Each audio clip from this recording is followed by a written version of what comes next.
Even though Jeymi and I have never met in person, Jeymi and I will be getting married 9 days after I arrive in Columbia.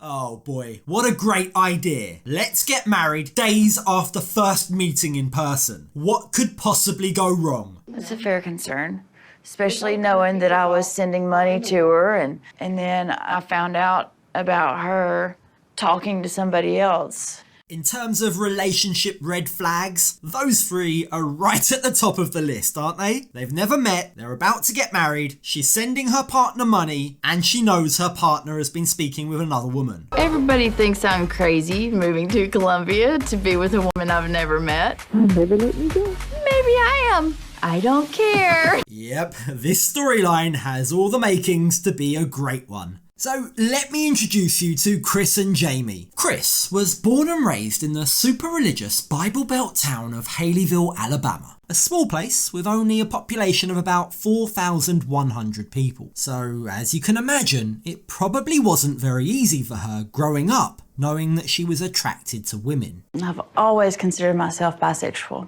but I've always been attracted to women more.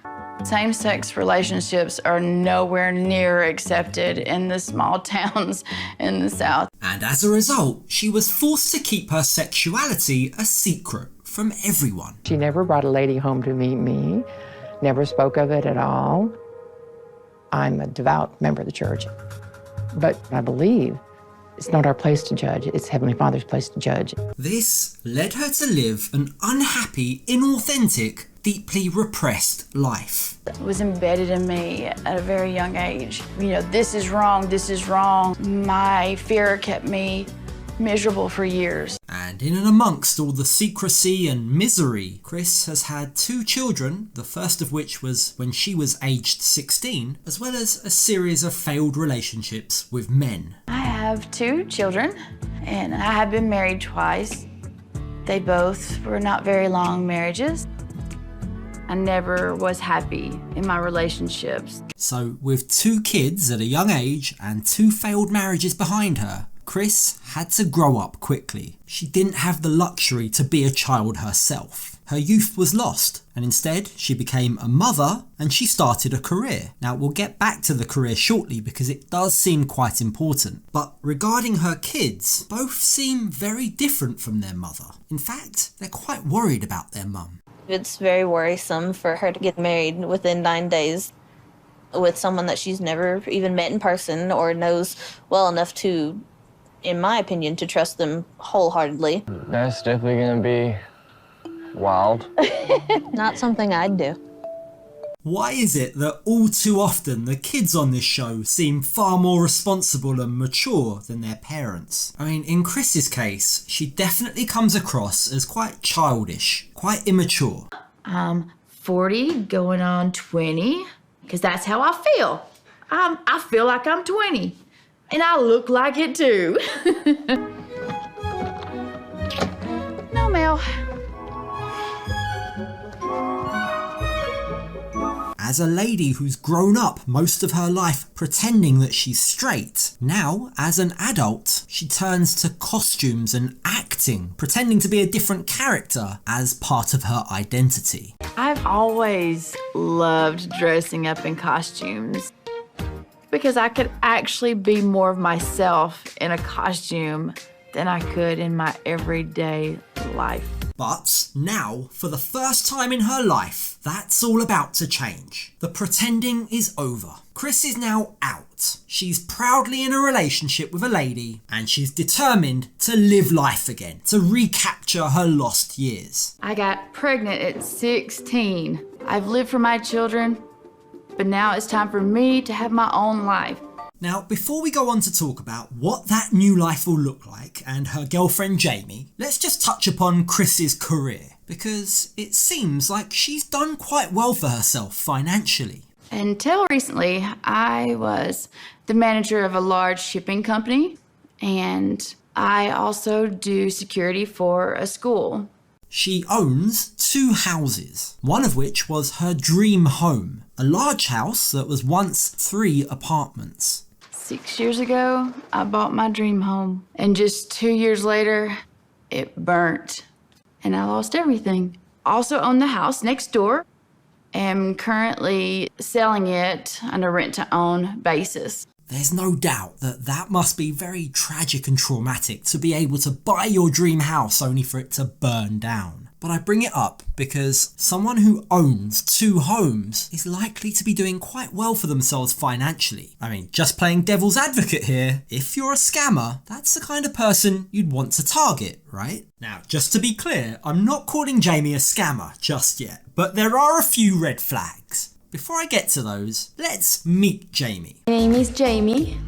I have 30 years old. I'm from Venezuela, but I live in Bogota, Colombia. Now, Jeymi explains how she was forced to leave Venezuela due to the economic problems there, but also in part due to the intolerant nature of the country towards gay relationships. Venezuela have a problems for gay relationships. I mean, it's very sad to learn that it was only by talking to a therapist just 5 years ago that she was finally able to come to terms and accept the fact that she's a lesbian. And the therapy, remember, he say, you never tell for guys, you all the time for girls. Do you think you are lesbian? I say, oh my God. I mean, that seems pretty shocking to not know your own sexuality, to be so deeply repressed that it takes someone else pointing it out to you for the light bulb to turn on. And with that in mind, it does give us a clue as to her upbringing. Es una familia muy conservadora. I never told my parents. Aún no lo saben.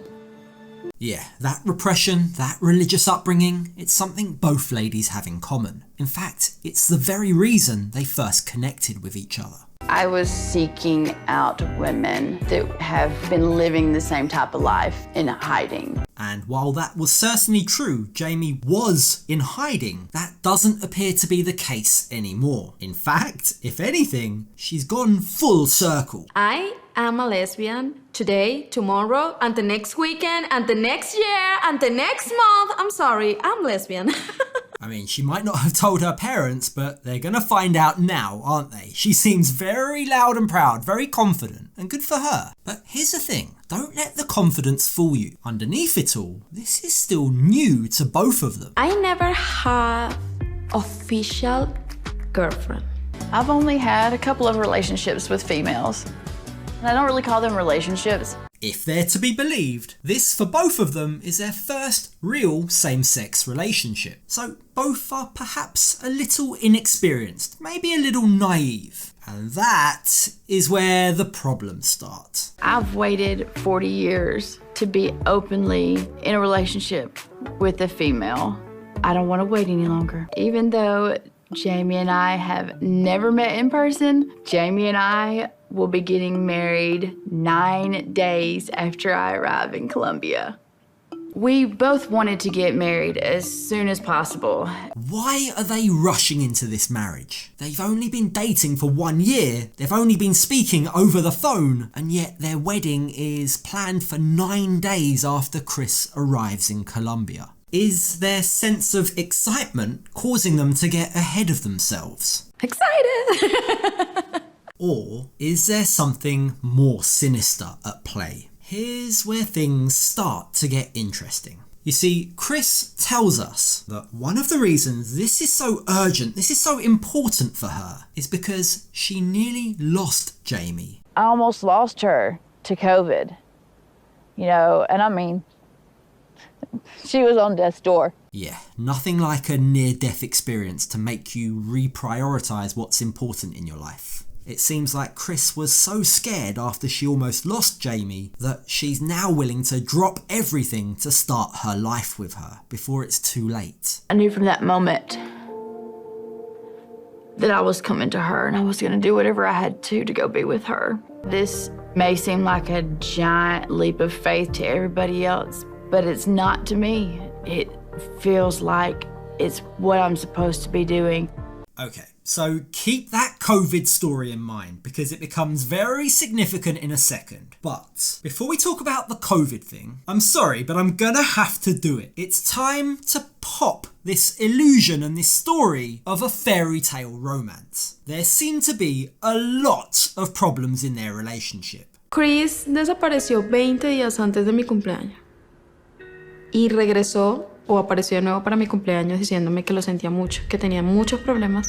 So Kris just disappeared for 20 days. In fact, this wasn't the first time she's disappeared. It's happened numerous times. But on this particular occasion, when she returned, she spoke of problems. That sounds ominous. We're not told what those problems are exactly. But as Jeymi's closest friends tell her on a video call, this is all very suspicious. It's not normal behaviour. And whatever those problems are, they're likely to crop up again. Cuando ella regresó, pudimos solucionar y no lo ha hecho desde entonces. En realidad, ya no es como que no creas que pueda pasar. Eso puede ser todavía una posibilidad. So what did Jeymi do during this 20-day absence? The love of her life has just gone missing. The woman she's going to marry. Was she desolate? Well, not exactly. You see, it turns out that Jeymi was ready to move on. In fact, she began speaking with another lady. En ese momento regresé al website y había una chica que me estaba escribiendo. Pues yo le respondí y continuamos hablando aproximadamente por un mes. Now get this, when their secret messaging ended after a month, the other lady, the lady that Jeymi had been speaking with, actually reached out to Kris, warning her that Jeymi was using her for money. I received a message from this other woman. She found me on social media. She told me that Jeymi was using me for money. This other lady is from Texas. That's important, and her claims that Jeymi was just using Kris for money centered around the time where Jeymi had said that she was ill with COVID. When Jeymi was sick with COVID, I did help pay her bills. Other woman told me that Jeymi had been working the entire time. She told me she was at home sick with COVID. Oh my gosh. I mean, that is a big claim. That's a huge, massive red flag waving in the wind right there. COVID is one of the reasons there's such urgency for Kris to move out to Colombia to be with Jeymi. If all of that was a lie, that makes you question everything, doesn't it? So are those claims true? Well, we don't know. When I confronted her about it, Jeymi denied it. She promised to cut all ties to the woman in Texas. She's been really trying to make up for it. Now, one of the things that the lady from Texas says in her messages is that Jeymi asked her to be her girlfriend. Remember, Jeymi claimed she's never had an official girlfriend before. All very suspicious, don't you think? But, suspicious or not, Kris has chosen to forgive Jeymi. In my heart, I couldn't stand the thought of not being able to talk to her, not being able to see her, or anything like that. I just know we're supposed to be together. All very naive, and makes the fact that they're going to get married after 9 days of meeting in person even more terrifying. But there's one final twist in this episode. Listen to what Jeymi's friend says on the video call. This feels like she's just revealed something she wasn't meant to. Pero cuando Kris se desapareció, apareció la puertorriqueña. No, era de Texas.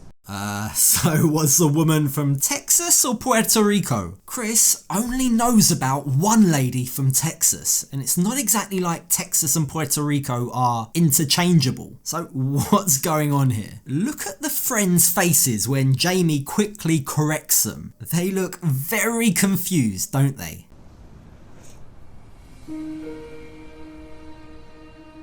All I can say is brace yourself. This story looks like it's going to have more twists and turns than a pretzel doing yoga. And I, for one, can't wait to see what happens.